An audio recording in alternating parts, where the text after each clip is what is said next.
We continue our discussion of the president's plan to prevent suicide and the best attempts to prevent them among veterans. We welcome Veterans for Trump Advisory Board member and Department of Veterans Affairs Assistant Secretary for Operations, Security, and Preparedness, Loren. Sir, thank you for joining us. What do you think is the best way to approach this problem? Well, first of all, thank you very much for having me, and thank you very much for talking about this very, very significant issue that's been plaguing our nation for quite a while. As you have already discussed, the president's plan today is going to release the roadmap, which will discuss a plan that really is an all-of-government and an all-of-nation plan to be able to address this very serious issue. But the only way we can do this is to bring together the elements of government, the elements of the community, family members, caregivers, and people who appreciate the contribution that veterans and their families have made. So it's a very concentrated attempt to bring together the elements to study the problem, to make impact on the community, to come up with national research strategies, and to focus the entire community, both the workplace and the community at home, as well as state, local, municipal governments, to focus on this serious issue. Sir, is there anything else that we can do that should be done that's not in this plan? Because as Emerald mentioned, these numbers unfortunately keep rising, and now we have COVID. I did read that the rate among female veterans was 2.2 times higher, the rate for other adult women. So really, something needs to be done. It needs to be done now. Well, we agree with you, and that's why the president signed the executive order in March of 2019.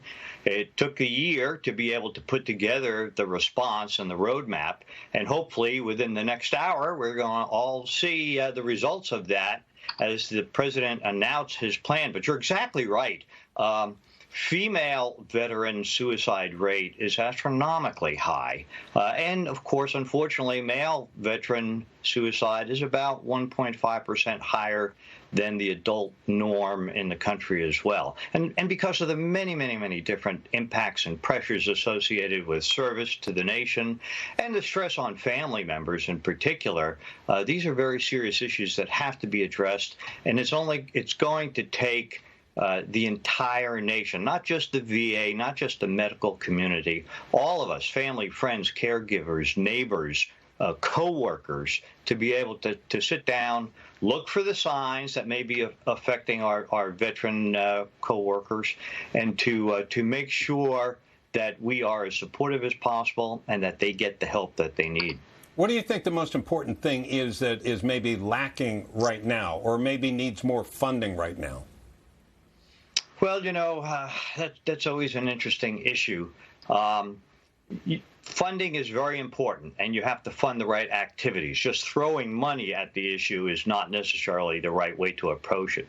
But I think the president's roadmap and a national awareness on the severity of the problem that gets all Americans to focus on this, gets all Americans to understand the uniqueness of the service of our veterans and the pressures associated with them, which are only exacerbated now, as you mentioned already, in this COVID environment. So I think it's the national awareness messaging and then an understanding of the resources that are available both through the VA, through the federal government, in the community, in our states, that is probably the most significant message here. Sir, I know I have some friends who are veterans, and they always talk about how difficult sometimes it is once they get out of the military to find a job, and that transition from being in that sector to now going in the private sector. Is there something that maybe employees should do, or is there anything that when you get out of the military you should do immediately? Well, we've made great strides over the years in awareness of the skills of our veterans. And unfortunately, we're probably still in a bit of a transition period where people often will stereotype the veterans. The men and women in today's military are amongst some of the most educated and most accomplished people that I certainly know. And so to make employers aware of the unique skills and capabilities and how those the things that the veterans are trained for in their specific skill set, rating, specialty, apply to a particular field of employment is very important. And through our veteran service organizations, the American Legion, the VFW, the Iraq-Afghanistan Veterans of America, Student Veterans of America, all the groups that are out there, to understand the capabilities and the rich source that these veterans make for our industry, as well as many of the other aspects of our nation and our national life, is what's probably most important. All right, Don, Loren, thanks for joining us and providing insight into this. Thank you, and we appreciate your service.